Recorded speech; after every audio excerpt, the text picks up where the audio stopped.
दोस्तों उम्मीद आहे सब खुश हूंदव, ख़ैरियत सां हूंदव।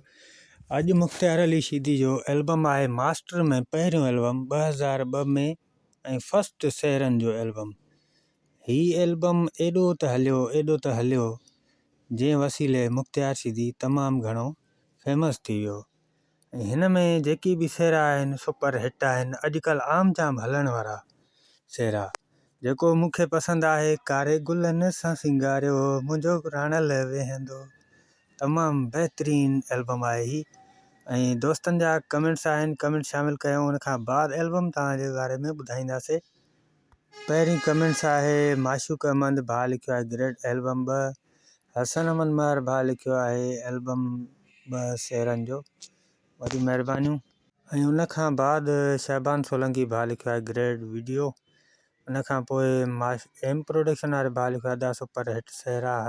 एहसान अहमद सोलंकी भाउ लिखियो आहे सुपर हिट, वॾियूं महिरबानियूं। तव्हांजे तावन सां ई आऊं एल्बम हर दफ़े ठाहियां थो ऐं कोशिशि कयां थो त तव्हांजी फरमाइश पूरी हुजे ऐं का कमी पेशी न अचे। उनखां पोइ दोस्त आहे, उन लिखियो आहे वेरी नाइस, बहुत अच्छा काम है। उनखां पोइ शहबान सोलंकी भाउ लिखियो आहे सुपर हिट। आशिक़ अहमद सोलंकी भाउ लिखियो आहे नाइस एल्बम। उनखां पोइ शहबान सोलंकी भाउ लिखियो आहे सुपर हिट। वहीद भाउ लिखियो आहे पिक्चर वेरी नाइस। बादशाह अहमद सोलंकी भाउ लिखियो आहे सफ़ा भलो आहे एल्बम, वॾियूं महिरबानियूं। लख थोरा लख लाइक तव्हां दोस्तनि भाइरनि जा। उनखां पोइ तव्हां दोस्तनि खे ॿुधायूं त ज़रूरी एल्बम में असां हिन वीडियो में असां को बि गीत शामिलु न कयो आहे, न ई सेहरो शामिलु कयो आहे। असां सिर्फ़ु रिलीज़ इंफॉर्मेशन वीडियो तयारु कयूं पिया जीअं दोस्तनि खे थोरी मालूमात हुजे। काफ़ी दोस्त इहे अहिड़ा हूंदा जिन्हनि खे एल्बमनि जी काई ख़बर न आहे ऐं काफ़ी उहे यूट्यूब ते ॻोल्हींदा रहंदा आहिनि त बाबा हाणे हीउ सेहरो असां ॿुधो आहे त इहो कहिड़े एल्बम जो आहे, या इहो कहिड़ो वॉल्यूम आहे, या कहिड़े साल में आयो आहे। तो इन खे ॾिसी करे असां मिड़ई कमु रखियो आहे थोरो।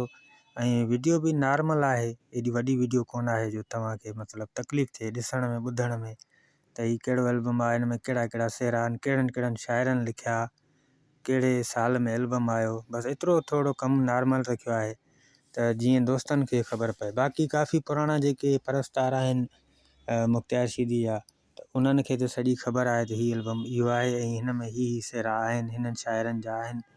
बाक़ी नवां दोस्त जेके अचनि था उन्हनि खे मतिलबु यूट्यूब ते ॻोल्हण में तकलीफ़ आहे, नथा ॻोल्हे सघनि। सो इन करे ई थोरो कमु रखियो आहे त जीअं दोस्तनि खे थोरी आसानी थिए। त हाणे तव्हांखे ॿुधाईंदासीं त सेहरा हिन में शुरूआति कयूं था। पहिरियों सेहरो जेको आहे मीर मोहम्मद अब्बासी जो सेहरो आहे, घुरे थो घोटु घुरे थो दुआऊं मुंहिंजो अलाह बासियूं पुॼायूं। ऐं उनखां पोइ आहे शाइर आहे शकील मजबूर, सेज सजायो सेहरा ॻायो, तमामु बहितरीनु।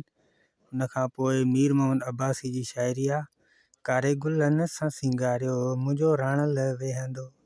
उनखां पोइ बि मीर मोहम्मद अब्बासी जी शाइरी आहे, घोट लहंदो अॼु लावां सेज सुहिणी त सजायो, तमामु बहितरीनु सेहरो। ऐं इहो हिन वक़्तु बि हले थो पियो शादियुनि ते। ऐं उनखां पोइ अरबेलो चनण जी शाइरी आहे, सोहिणा तोखे सॻिड़ो मां ॿधां, इहो बि तमामु घणो थो हले। बहरहाल हिन एल्बम जे थ्रू मुख़्तियार शीदी तमामु घणो फेमस थियो।